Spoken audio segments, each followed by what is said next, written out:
Hello students, welcome to Anisol Institute. So again we are going to discuss about some topic called elasticity. ये देखा जाए तो 11th class के जो students हैं उनके लिए बहुत ही इंपॉर्टेंट टॉपिक है और जो 12th में आ चुके हैं जिन्होंने नहीं किया उनके लिए भी बहुत इंपॉर्टेंट है। या जो जेई और नीट वगैरह एनडीए वगैरह का एग्जाम जो है देने जा रहे हैं उनके लिए बहुत ही ज्यादा इंपॉर्टेंट टॉपिक रहता है, because it is basic concept of unit fluid dynamics. आप बल्क मैटर वाली यूनिट देखते हो ना, उसमें जो सबसे पहला जो हमारा टॉपिक्स रहते हैं, जो यूनिट रहती है वो सॉलिड्स के बारे में है। तो सॉलिड्स और लिक्विड्स के बारे में पढ़ते हैं स्टूडेंट्स, बट उसमें जो सबसे पहला टॉपिक है वो इलास्टिसिटी है। तो आप सभी ने अपनी लाइफ में इलास्टिसिटी को एक्सपीरियंस जरूर किया होगा। मैं आज आपको रियल एग्जांपल से बताऊंगा अपनी किस तरह से इलास्टिसिटी को एक्सपीरियंस किया हुआ है। तो इस टॉपिक को समझने के बाद हम कुछ और बेसिक टॉपिक समझेंगे, बट ये बहुत जरूरी है, ये यूज होगा दूसरे टॉपिक्स में। तो इलास्टिसिटी जो है, जिस तरह से आप रबड़ ले लीजिए एक एग्जाम्पल के लिए, आप सभी ने अपने लाइफ में रबड़ को यूज तो किया ही होगा, मोस्ट ऑफ द स्टूडेंट्स ने किया होगा। तो रबड़ को जब हम स्ट्रेच करते हैं, ठीक है, रबड़ को जब हम स्ट्रेच करते हैं तो आप सभी को पता है कि रबड़ अपनी पोजीशन पे दोबारा आना चाहती है, वो फोर्स लगा करके दोबारा आ जाती है अपनी पोजीशन पे। क्यों दोबारा आती है? Because it has some nature called elasticity. उसके पास कुछ एक नेचर है जो इलास्टिसिटी कहलाता है। उसकी पोजीशन जो है वो ओरिजिनल पोजीशन पे ही रहना चाहेगी। अब होता ऐसे है, ये कंसिडर कर लेते हैं कि रबड़ है, ये रबड़ है, इसको हम हमने फोर्स लगाई, फोर्स लगा करके सपोज ये एम उसकी ओरिजिनल पोजीशन थी, इनिशियल पोजीशन थी, ये ए पे ले गए हम उसे स्ट्रेच करके थोड़ी फोर्स लगा के। तो हम जो फोर्स लगाते हैं ना उसको बोला जाता है एबनॉर्मल फोर्स, एबनॉर्मल फोर्स।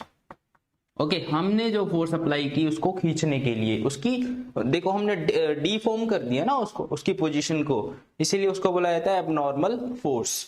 अब यहां पे आकर के ए पोजीशन पे आकर के वो एक और अपनी तरफ से फोर्स लगाएगी रबड़, ताकि वो अपनी इनिशियल पोजीशन पे वापस आ जाए। तो इस तरह फोर्स लगाएगी जिस फोर्स को बोला जाता है restoring force. Restoring force, it is very important force, जो कि हम अगले कॉन्सेप्ट्स में भी समझने वाले हैं और यूज करने वाले हैं। तो रीस्टोरिंग फोर्स अगर बॉडी में आ रही है, इट मींस बॉडी के पास इलास्टिक नेचर है। क्लियर? ये आपको सभी को समझ आ गई होगी कि इलास्टिक नेचर जो है वो किस तरह से बिहेव करता है। ये कि तो मैंने रबड़ की एग्जांपल ली। अब ऐसा नहीं मान लो आप कि रबड़ ही सबसे ज्यादा इलास्टिक रहती है।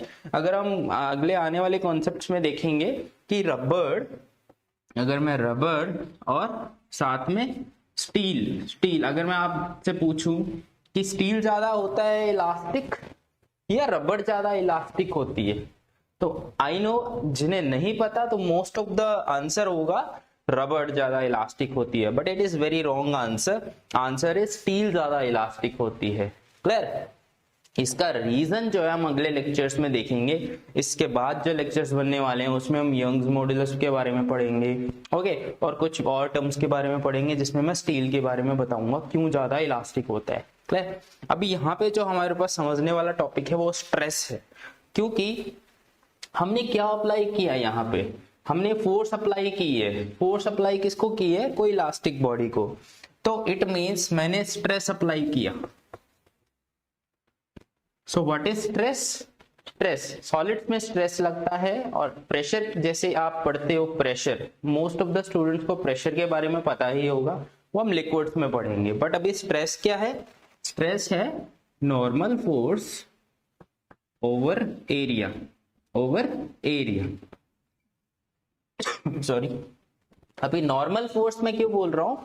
जस्ट 90 डिग्री पे जो फोर्स लगती है, सो दिस इज सरफेस। अगर मैं इसके 90 डिग्री पे फोर्स लगाऊंगा, 90 डिग्री पे, तो मैं बोलूंगा normal force. Normal means perpendicular over area. किसी पर्टिकुलर एरिया पे हम कितनी फोर्स लगा रहे हैं, किसी पर्टिकुलर एरिया पे हम कितनी फोर्स लगा रहे हैं, इट इज कॉल्ड स्ट्रेस। तो ये बहुत इंपॉर्टेंट इसीलिए रह जाता है क्योंकि हमने यहाँ पे फोर्स अप्लाई की थी। किस पे फोर्स अप्लाई की थी? किसी पर्टिकुलर एरिया पे, किसी पर्टिकुलर एरिया पे फोर्स अप्लाई करना, इट इज कॉल्ड स्ट्रेस।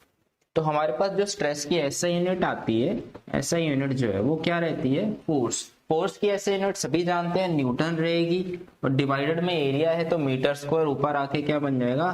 पर मीटर स्क्वायर। सो न्यूटन पर मीटर स्क्वायर जो कि प्रेशर की भी होती है तो स्ट्रेस की भी जो है वो सेम ही रहेगी ऐसा यूनिट। और अगर हम डायमेंशनल फॉर्मूला देखेंगे तो सेम ही रहेगा, बिकॉज फॉर्मूला सेम है, कॉन्सेप्ट सेम है, जस्ट अप्लाई करने के लिए जो एप्लीकेशन है वो अलग है। अगर प्रेशर की बात करते हैं तो हम लिक्विड्स में जनरली यूज किया जाता है वो, बट अगर हम स्ट्रेस की बात करते हैं तो वो सॉलिड्स में यूज किया जाता है। क्लियर? अभी इसके बाद एक और टर्म है स्ट्रेन। ये दोनों टर्म्स जो है वो इस यूनिट का स्टार्टिंग पॉइंट है समझने के लिए। स्ट्रेन जो होता है वो होता है change in dimension, change in dimension over original dimension, over original dimension. अभी इसका क्या मतलब है? इसका मतलब है, अगर इसकी एग्जांपल ले लेते हैं, ये हमने किसी लेंथ को खींचा था, फोर्स लगाई थी, खींचने के लिए हमने कोई डिस्टेंस इसको डिस्प्लेस करवा दिया, कुछ डिस्टेंस ज्यादा हो गया, मान लो उसका ओरिजिनल डिस्टेंस L था, खींचने के बाद ये डेल्टा L इंक्रीज हो गया। क्लियर? डेल्टा L इंक्रीज हो गया, सो वो चेंज इन डायमेंशन यहाँ पे आएगा। चेंज इन डायमेंशन कितना हुआ? Delta L। मैं फॉर एग्जांपल ये ले रहा हूँ, ओरिजिनल डायमेंशन मींस जो उसका ओरिजिनल पहले डायमेंशन था उसको कहते हैं L, यहाँ पे L है। तो यहाँ पे जो change in dimension over original dimension है वो स्ट्रेन हो गया। अब इसकी SI यूनिट की बात करें, SI यूनिट क्या रहेगी इसकी? सो इसकी SI यूनिट नहीं होती, नो यूनिट। क्यों नहीं होती? क्योंकि चेंज इन डायमेंशन की जो भी आप यूनिट लोगे, नीचे उसका ओरिजिनली डायमेंशन लोगे तो दोनों की यूनिट तो सेम है, वो कट जाएगी, तो हमारे पास कोई भी फाइनल यूनिट नहीं बचती। डेल्टा L बाय L है तो कट जाएगी। तो स्ट्रेन का देखें तो हमारे पास तीन तरह का स्ट्रेन है जनरल फॉर्म में। तो पहला स्ट्रेन तो मैंने आपको बता ही दिया है, ये जो लेंथ में चेंज आना है, क्योंकि चेंज किसी में भी आ सकता है। कोई हम लेंथ को खींच सकते हैं, कोई एरिया को चेंज कर सकते हैं, कोई वॉल्यूम को चेंज कर सकते हैं, या फिर हम और क्या कर सकते हैं, टेंजेंशियल फोर्स लगा करके किसी को कर सकते हैं। वो मैं एग्जांपल में समझाऊंगा। तो आपको पता लग रहा होगा, लेंथ को चेंज करना, एरिया को चेंज करना, वॉल्यूम को चेंज करना, फोर्स लगा के ये स्ट्रेन क्रिएट हो जाते हैं बॉडी के अंदर। आप सभी ने रियल एग्जांपल दूं तो रियल लाइफ में एग्जांपल दूं तो आप सभी की कई बार हम कहते हैं ना, हमारी आंखों में स्ट्रेस आ रहा है, हमारी आंखों में थोड़ा दर्द हो रही है, ज्यादा स्ट्रेस लेने से हमारी आंखों में स्ट्रेन आ जाता है। अगर हमारी आंखों के डायमेंशन चेंज हो जाए, आईज के डायमेंशन हमारे चेंज हो जाए, आई बॉल का थोड़ा बड़ा हो जाना या सडनली आई बॉल का छोटा हो जाना, या आप बहुत ज्यादा स्ट्रेस ले रहे हो उसकी वजह से आई बॉल की डायमेंशंस में चेंज आ जाता है या लेंस की डायमेंशन में चेंज आ जाता है, उसकी वजह से आपको स्ट्रेस फील होता है। वो अगले लेक्चर में बताऊंगा कि स्ट्रेस और स्ट्रेन में एक रिलेशन रहता है। अगर स्ट्रेन आ गया है तो स्ट्रेस भी आएगा वहां पे, यार वाइस वर्सा कर लो आप, अगर स्ट्रेन आ गया है स्ट्रेस आएगा, अगर स्ट्रेस आ गया है तो स्ट्रेन आ जाएगा। तो तीन तरह के कौन से स्ट्रेन होते हैं वो हम डिस्कस कर लेंगे। सबसे पहला जो स्ट्रेन रहेगा वो है लॉन्गिट्यूडनल स्ट्रेन। लॉन्गिट्यूडनल स्ट्रेन जो है वो मैंने अभी आपको एग्जांपल के तौर पे बताया था कि यहाँ पे नॉर्मल हमारा यहाँ पे क्या रहेगा, ऊपर चेंज इन डायमेंशन था ना, तो यहाँ पे आएगा change in length, change in length, longitudinal means length over original length, original length. अभी ये जो है वो मैंने एग्जांपल समझा दी इसकी, delta L by L, delta L by L अगर मैं स्मॉल L से ले लूं। ओके, तो सेकंड वन इज, एक हमारे पास लेटरल स्ट्रेन भी होता है, लेटरल स्ट्रेन। ये अगर किसी एरिया में चेंज आ जाना, कुछ एरिया था हमारे पास पहले, इसको मैं इंक्रीज करके थोड़ा बड़ा कर दिया, मैंने इसको कितना बड़ा कर दिया, DA या फिर डेल्टा A, तो यहाँ पे लिखा जाएगा delta A by A, delta A by A। तो यहाँ पे जो आ गया वो लेटरल स्ट्रेन आ गया, change in area bye original area. या फिर आप इसको डायमीटर से भी ले सकते हो, क्योंकि अगर किसी बॉडी अगर कोई स्फेरिकल है, कोई सर्कुलर है, तो उसका डायमीटर चेंज करने से उसका एरिया चेंज कर जाता है। तो यहाँ पे आप डायमीटर के फॉर्म में भी लिख सकते हो, सम आपको नोट्स में या बुक्स में आपको डायमीटर के फॉर्म में भी दिया होगा, या रेडियस के फॉर्म में भी दिया होगा, वो भी पॉसिबल है, क्योंकि डायमीटर और रेडियस में direct relation. Third one is volumetric strain. Volumetric strain जो है वो वॉल्यूम में चेंज आ जाना होता है। एरिया है, एरिया के साथ अगर चेंज आया है तो वॉल्यूम में भी चेंज आ सकता है। कुछ स्पंजी टाइप ले लो आप, जैसे बर्तन जिससे साफ करते हैं, तो उसको अगर हम दबाएंगे तो उसका जो वॉल्यूम है वो कम हो जाएगी। सो जनरली दबाने से वॉल्यूम कम होती है तो माइनस आ जाता है, क्योंकि वॉल्यूम डिक्रीज होना मीन्स यहाँ पे नेगेटिव जो है टर्म वो आ जाएगी। यहाँ पे हम लिख सकते हैं delta V by V. Clear? So we can write delta V by V. ये डेल्टा वी बाय वी जो है change in volume by original volume जो है लिख दिया मैंने। सो लास्ट वन जो रहता है, बट हमारे पास जो ये लेटरल स्ट्रेन है इसकी ज्यादा फॉर्म्स में नहीं आता, मतलब 3 ही फॉर्म रहती है, longitudinal strain, volumetric strain, third one is tangential strain. ये एक अलग से रहता है लेटरल स्ट्रेन, बट मैंने आपको बीच में लिख दिया है।